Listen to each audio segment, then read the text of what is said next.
पाकिस्तान तो बहुत बड़ा है माशाल्लाह। तो न्यू सिटी पैराडाइज के अंदर जो कस्टमर है एंड यूज़र, वो किस इलाके का, कराची का है, मुल्तान का है, स्वात का है, पेशावर का है, कहाँ का है?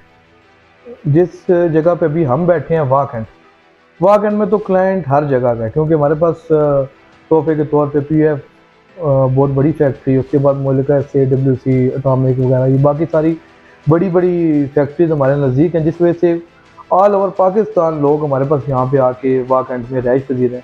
और वाक एंड की सबसे खूबसूरती या खूबसूरत बात यह है कि यहाँ पे जो बंदा एक दफ़ा आया तो इसका एटमोसफेयर, यहाँ का एनवायरनमेंट ने ना उसको वापस जाने नहीं दिया। कि यहाँ पे लिटरेसी रेट की आप बात करें तो तकरीबन 99% लिटरेसी रेट है।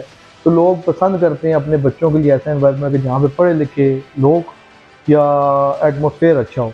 तो वाक एंड में तो हमारे पास अप्रॉक्सीमेटली पूरे पाकिस्तान से लोग आके यहाँ पे रहाइश पजीर हैं। तो यही क्लाइंट जब सोसाइटी के पास 2017-18 में यूनिवर्सिटी फेज 2 में जगह ना रही, तो इसी के बाद फिर पैराडाइज का प्रोजेक्ट लॉन्च किया गया। जितने यहाँ के क्लाइंट थे, कस्टमर थे, वहाँ पे उनको इंगेज किया गया।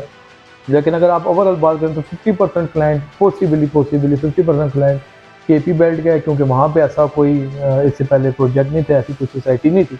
तो 50% जो क्लाइंट या आप एंड यूज़र्स कह लें वो KP साइड के हैं, और बाकी आप 50% ओवरऑल पाकिस्तानी कह लें।